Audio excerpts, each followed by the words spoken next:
Today we're going to continue our discussion of the properties of matter in chemistry, and so we're going to continue here and talk about the types of changes that you can have in a substance or in a material.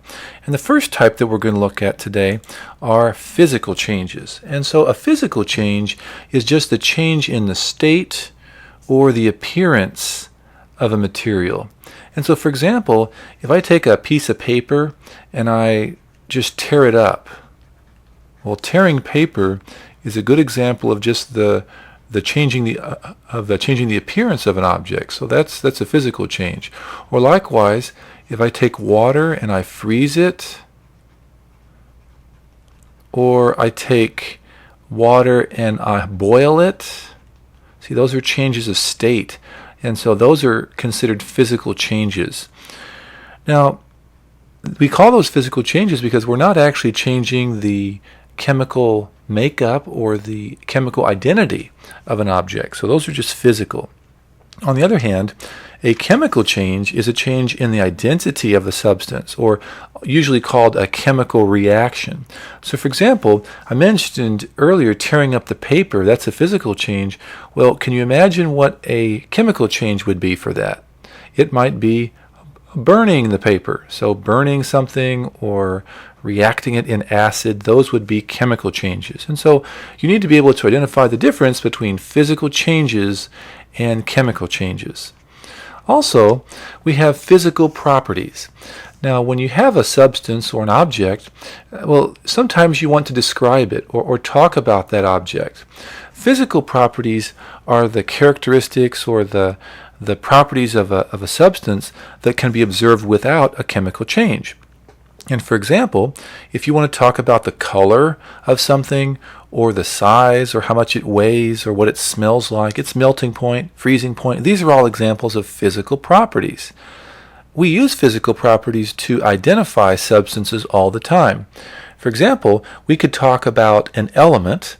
You can imagine this element, it is shiny, it has somewhat of a yellowish color, it can be pounded into a sheet, it's a metal, it's a solid, it's very expensive, and by that description most of you probably realize I'm talking about the element gold. And I don't even have to say the name, but you know what I'm talking about. Likewise, I could talk about an element that is a gas at room temperature.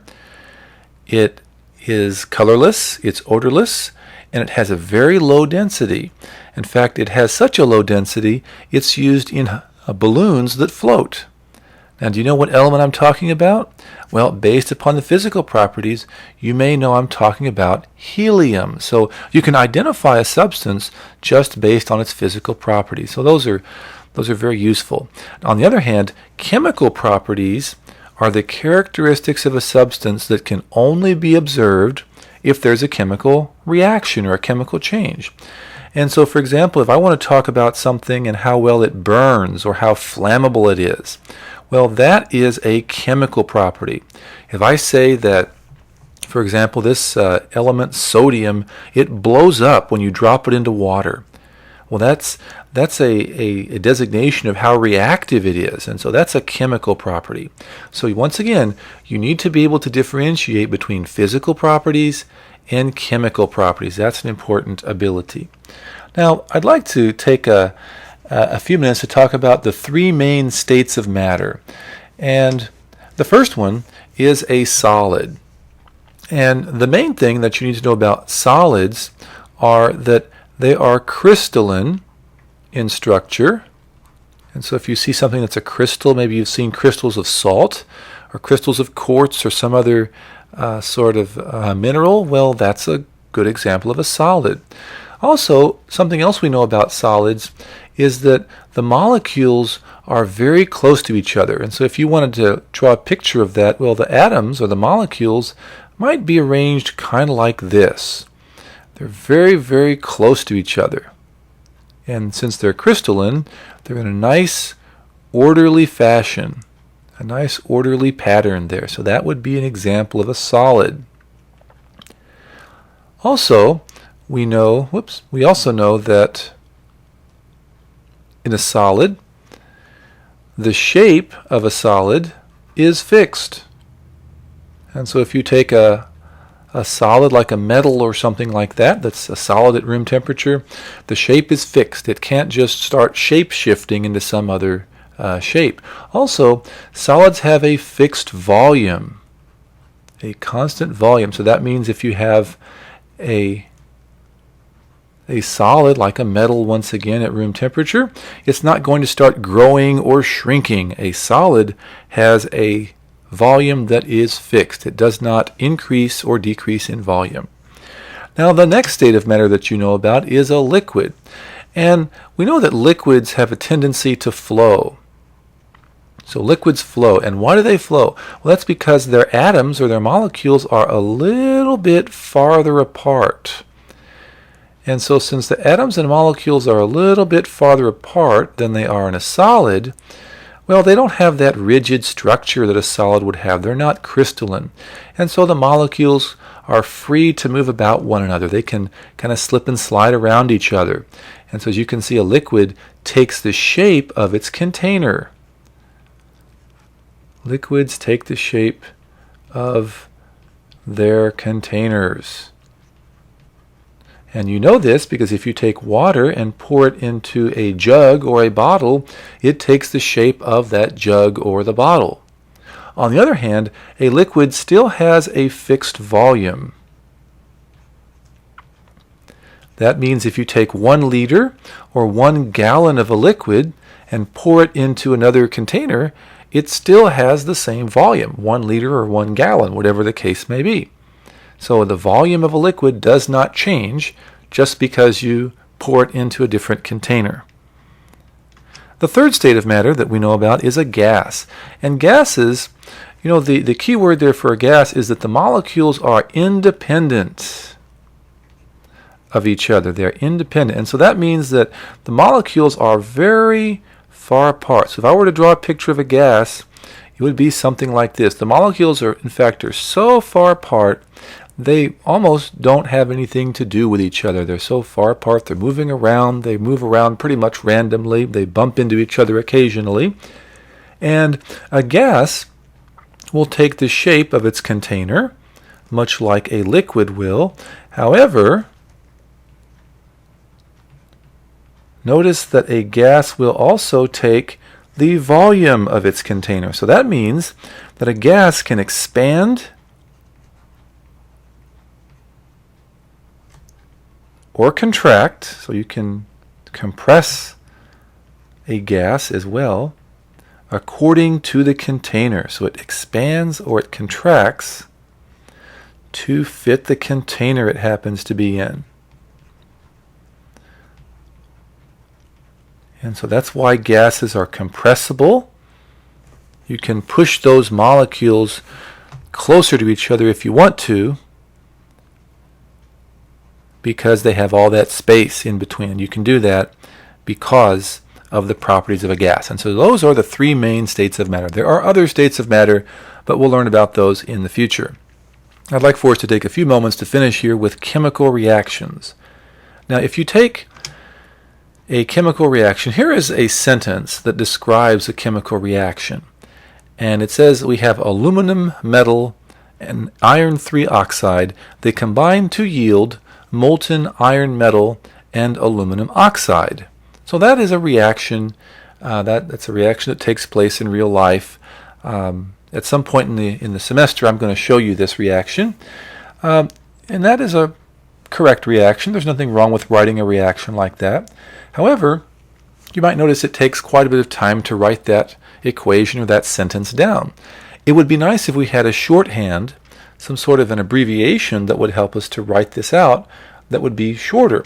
Well, here is a shorthand for that. We take aluminum metal, and we know that all elements and compounds have symbols and formulas. Well, the symbol for aluminum is Al, so that's why we have the Al here. And then iron 3 oxide has the formula Fe2O3. And of course the and is represented by the plus sign that you see right here. Now, you don't have to know all these symbols right now, just realize that these symbols exist. And then notice that they're going to yield or react to make something. That's what the arrow represents here. The iron metal is represented by the Fe, and of course is a plus sign. Aluminum oxide has the formula Al2O3. So we have this abbreviation. It's a shorthand that tells us the same information that's in the sentence up here. And it's nice to use the abbreviation, the equation here, because those symbols are understood around the world, even in places where they don't use our alphabet or speak English. We also have some other symbols here. The S, you see the S appears in a few places here. That means that those substances exist as solids. So S means solid. Now there's a L. You can probably guess what that means. L means liquid. And so one of the products here is molten iron or liquid iron. Now if you were ever to see a G in parentheses, what do you think that means? It means gas. Something is existing as a gas. If you ever see an AQ in parentheses, that's fairly common in advanced chemistry. That means something is aqueous, which is, whoops, I left off an E there. Aqueous means something has been dissolved in water. Okay, so AQUEOUS, aqueous means it's dissolved in water.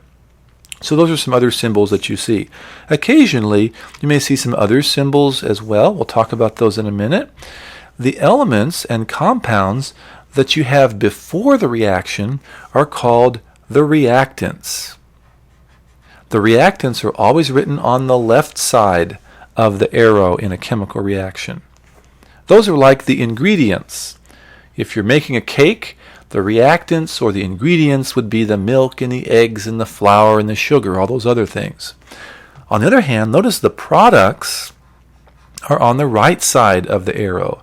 The products are the substances that you make in the course of a chemical reaction. So if you're baking a cake, the product would be, well, the cake.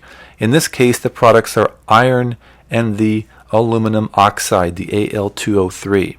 Like I said, sometimes there can be other symbols that can be put in here. If you ever see that triangle, the triangle that's placed over the arrow, well, the triangle means that heat has to be added to the reaction in order for it to work.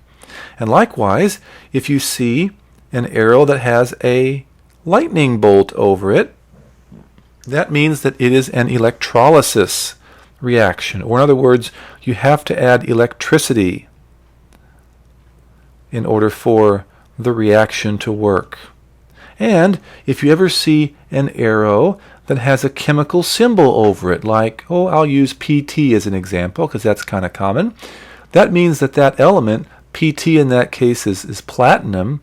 Well, that means that platinum is acting as a catalyst in this reaction. And if you don't know what a catalyst is, it's something that speeds up a chemical reaction. So those are some other symbols that you may see sometimes written over the arrow. A triangle for heat, the lightning bolt for electricity, and the other chemical symbols designating that it's a catalyst. Now, in a chemical reaction, there's something called the law of conservation of mass. And that means that matter cannot be created or destroyed in a chemical reaction. So in this reaction up here, what that means is if we started out with a total of, let's just say 100 grams of reactants, well, that means we're going to have 100 grams of products as well. You never destroy atoms in a reaction. You never make new atoms in a chemical reaction. You always end up with exactly how much or the amount that you start with. So that's the law of conservation of mass.